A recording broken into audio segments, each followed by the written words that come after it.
Hello, everybody, and welcome to the first ever Collision Control Center for Dynamite download. I am Mind Runner, and in case you were, I don't know, busy watching a rumble of some kind and you missed Collision, don't worry, because we're right here. We are here to give our coverage of AEW Collision from Saturday. As we record this on Sunday, we're giving our recaps. We've had a little bit of time to sleep on it. We're recovering from our Collision hangover, and it's time to recap perhaps one of the better collisions we've had in a while. Without further ado, I am Mind Runner, and let's get to our Collision Control Center report. All right, and Collision kicked off with an epic tag team match. Samoa Joe is back, and he is here to kill you and everybody. Joe is gonna kill you, teaming up with El Diablo Guapo himself, Hook, taking on the sons of the patriarchy. That's Kip Sabian and Nick Wayne, at pretty fly for a white guy himself. Of course, Christian was involved, and he was at ringside as well as Mama Wayne. All kinds of cool stuff, of course, as the outcome you could expect. Samoa Joe, after an incredible match, Samoa Joe picked up the 1-2-3 on Kip. Now, we've talked about this before. We're very glad to see Kip Sabian getting some well-deserved TV time. I hope this storyline continues.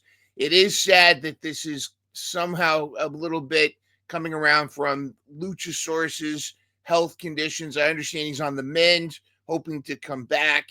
Some of you may call him Kill Switch, but we're excited to hopefully see him return at some point. But in the meantime, we're also glad Kip is getting some TV time, even though he ate the pin from Samoa Joe. However, leave it not to the patriarchy to get their last laugh.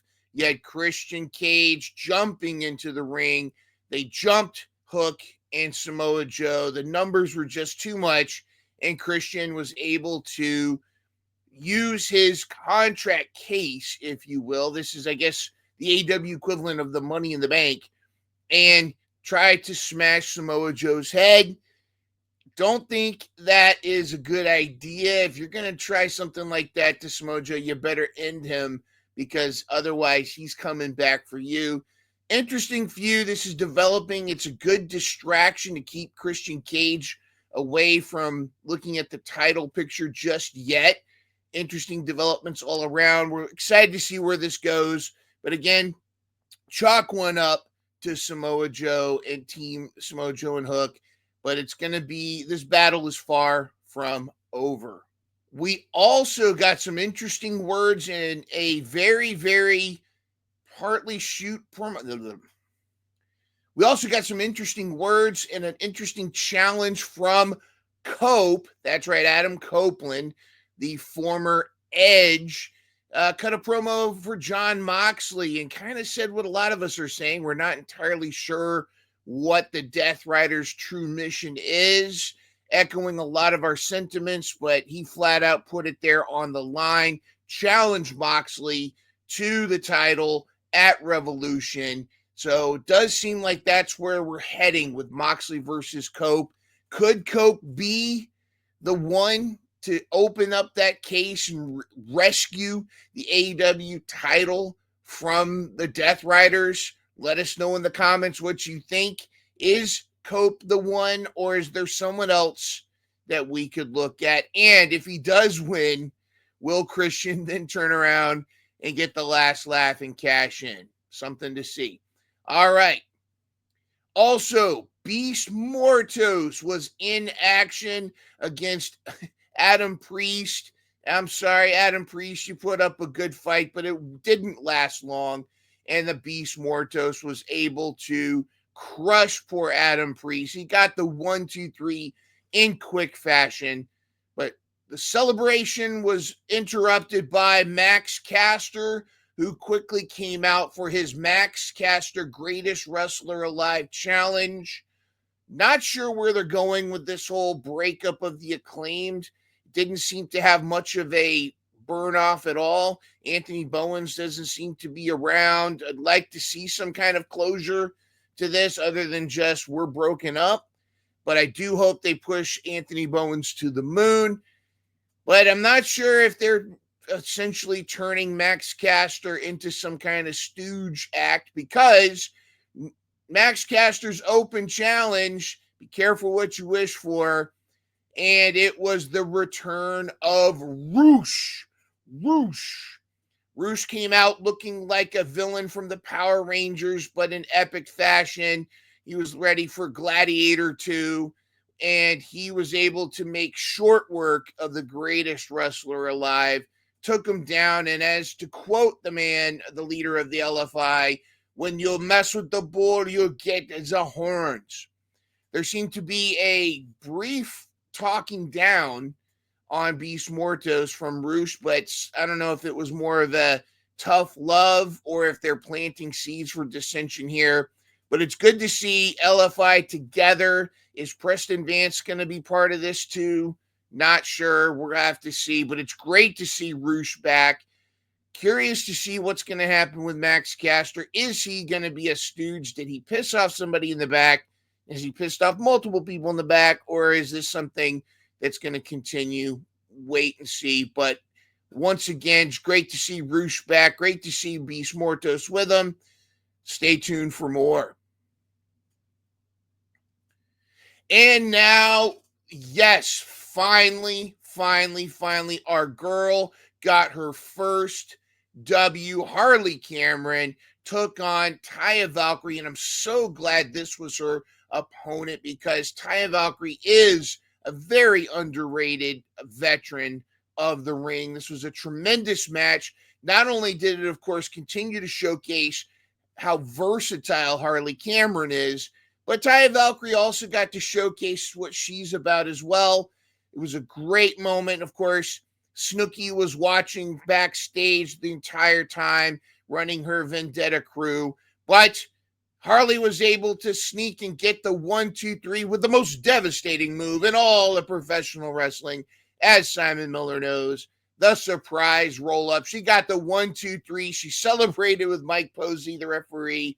Well, I don't know if Mike Posey was aware of feeling the wrath, and that infuriated Deonna Purrazzo. However, so this does seem to be a feud that's going to continue. I'm sure Snooki's going to be upset and is going to try to get her vendetta revenge against Harley Cameron. But let's not rest on ceremony, Mr. Wayne. It wasn't just this victory that inspired us all, but it also inspired Harley Cameron to come up with yet another way to pitch her title shot at Grand Slam Australia against Mercedes Moné. And this time she found the most epic way, showing off her ventriloquism skills. She brought in Minnie Monet. Minnie Monet was able, and again, this, you've got to go back and see this. This is why we love Harley Cameron so much. She's great in the ring. She's entertaining, but she's also great outside the ring on the promos. This is hilarious. You got to see this whole interaction. Renee is about to break like several times. It's awesome. And yet we're still being teased. We haven't got it official yet, but it's only a matter of time. The 15th is just a few days away. So let's pull the trigger. Let's get this TBS title match. Let's get it going. But congratulations, Harley Cameron, continuing to elevate to be one of the most fun people on all of AEW. And we love you, and she must be protected at all costs. And speaking of entertainment, we got to hear from timeless Toni Storm about how she's aiming to not only reclaim her championship, but also rip Mariah May's tits off. That's a quote. And we got to hear a nice soliloquy performance. Very avant-garde or ingenue or whatever the fancy people say. I don't know.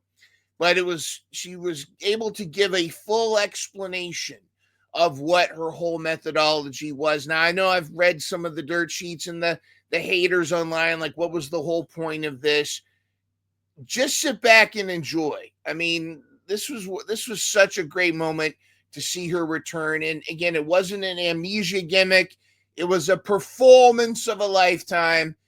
I popped, you popped, we all popped, and it's great to see timeless Toni Storm taking on Mariah May at Grand Slam. Will she be able to reclaim her title? Will she rip Mariah May's tits off?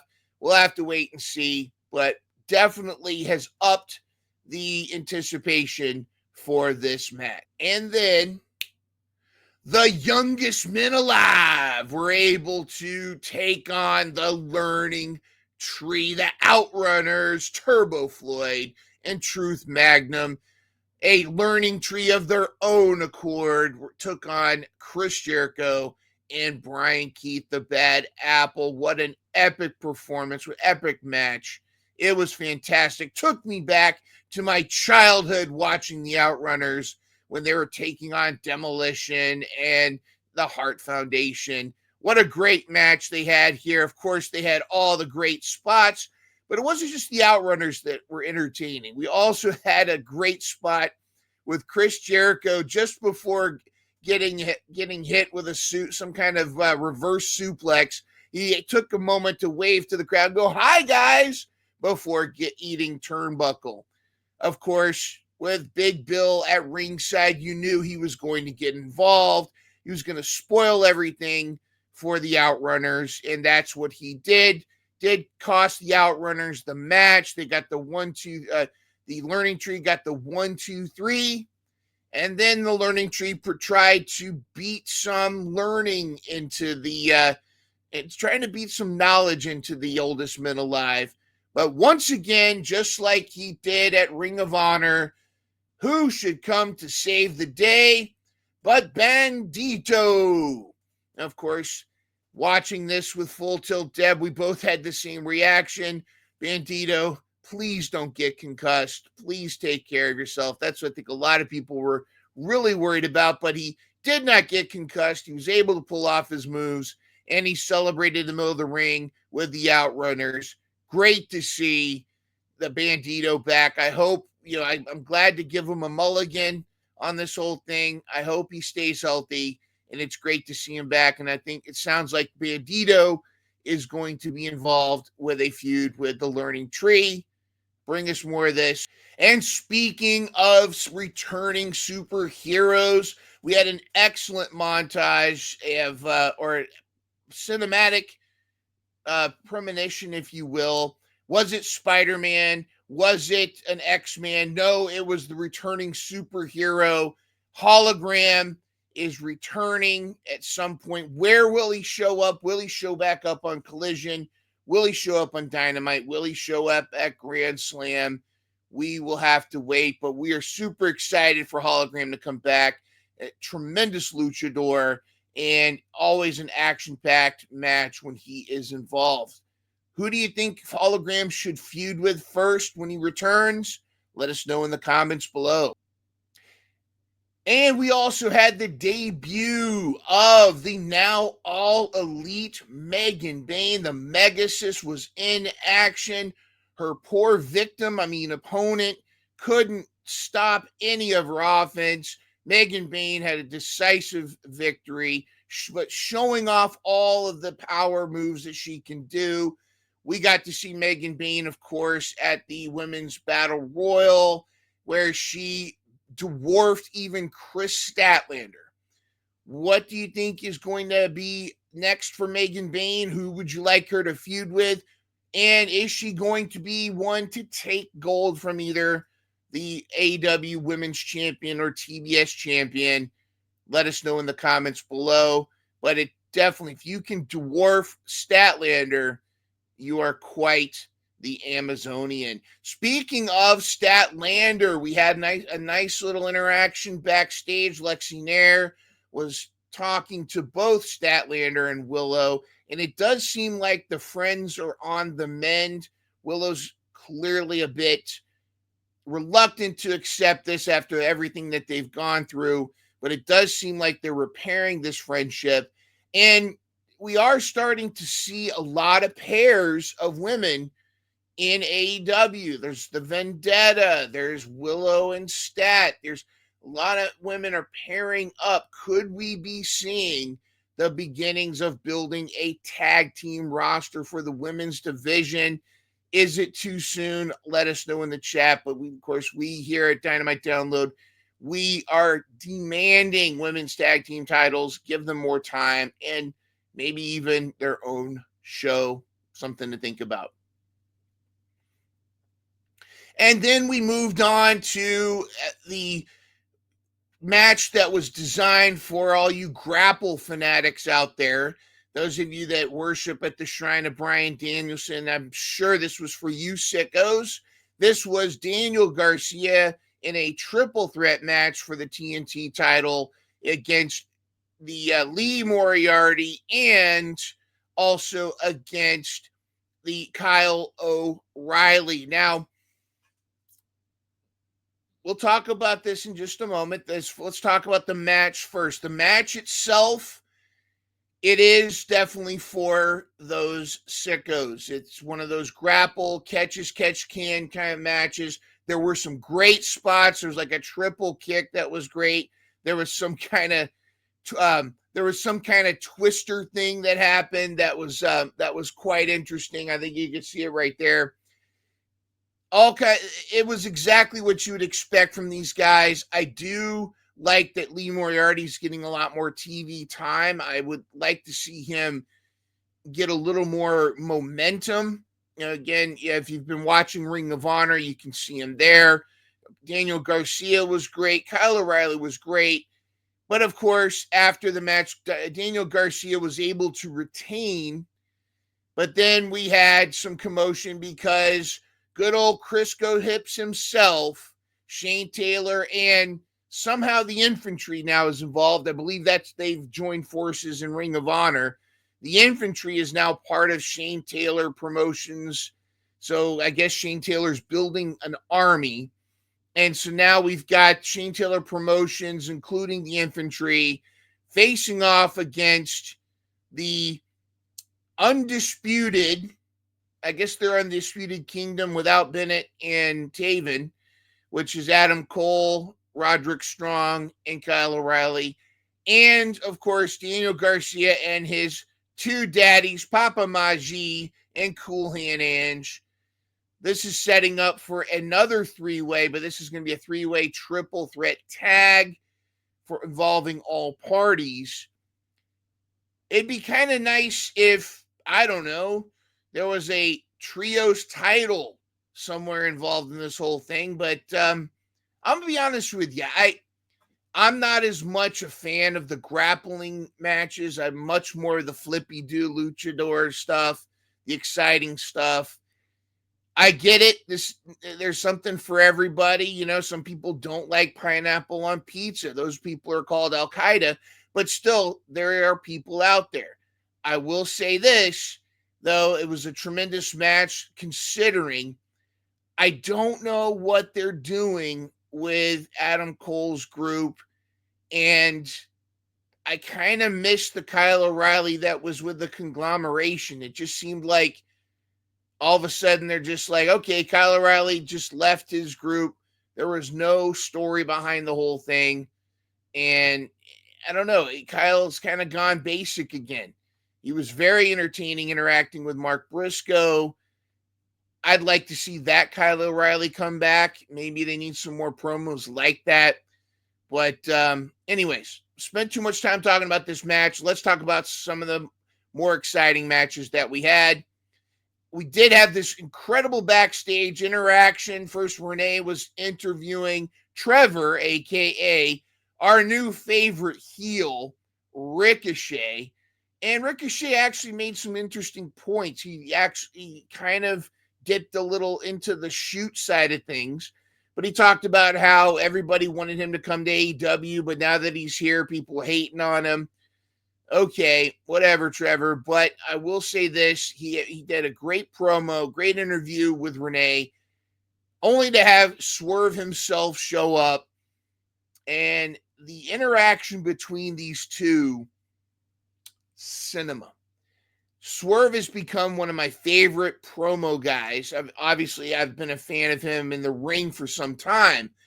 But this the way he delivers this promo. If you've ever seen the movie Get Shorty, they talk about the John Travolta's character talks about how a true badass when they look at somebody, they kind of look through them. Swerve is looking at Ricochet like, I could kill you right now, but I'm letting you talk. Does this for most of the promo, but this is the first time we start to see Ricochet kind of push back. Up until now, he's kind of been the stooge, like running away, almost like a weasel. But in this case, Swerve held the scissors up to Trevor's neck, and he didn't flinch. And they just had a nice stare down. I don't know about you, but this match on Wednesday that they're going to have, yes, it's going to be a quote-unquote spot fest, which I don't see why that's a bad thing. But there's going to be so much story and so much extra drama with this whole thing. They have added this. They have put their own stank on this entire match. I'm looking forward to it Wednesday on Dynamite, and everyone else should too.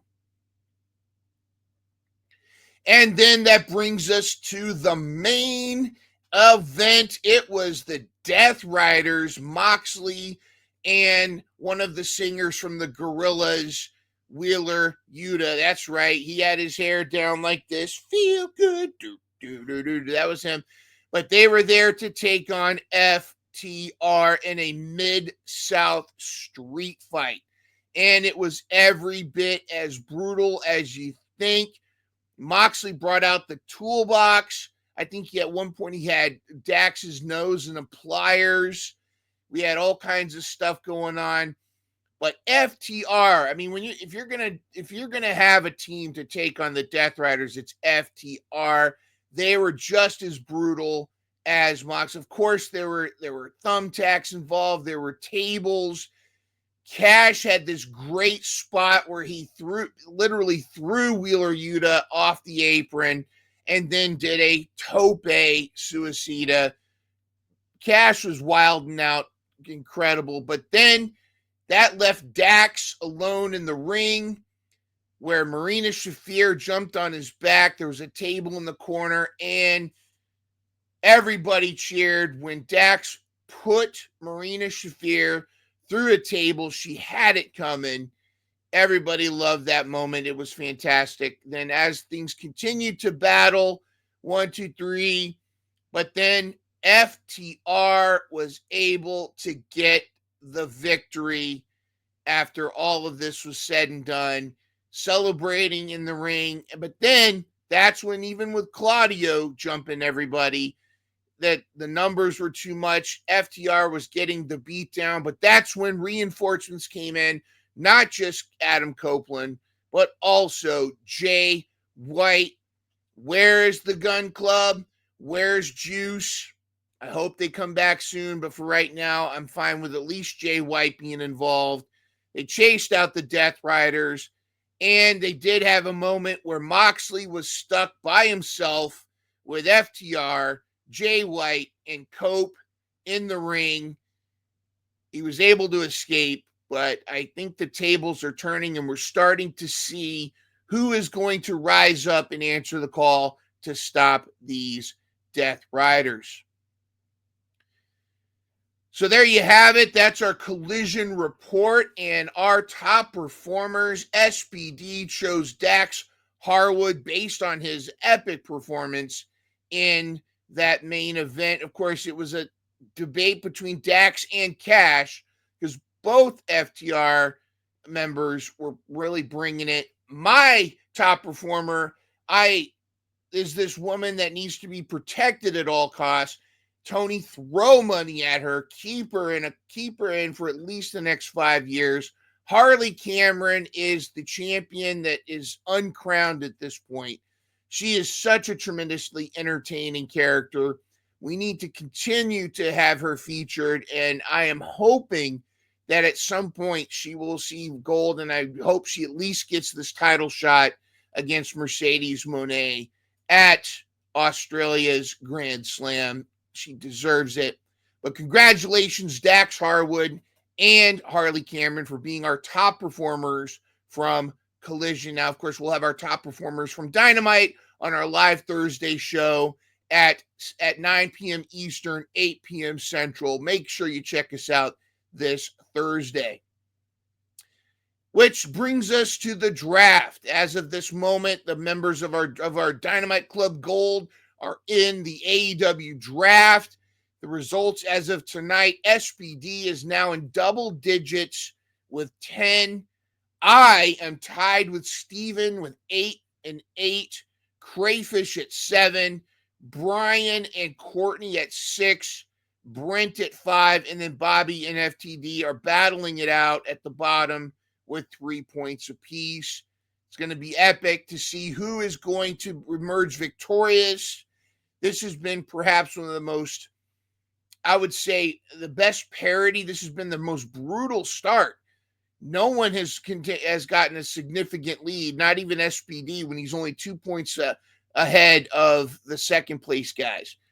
Anything can happen. One good week could change it all, as we've seen. Some of the names at the top were at the bottom not even 2 weeks ago. So stay tuned for that.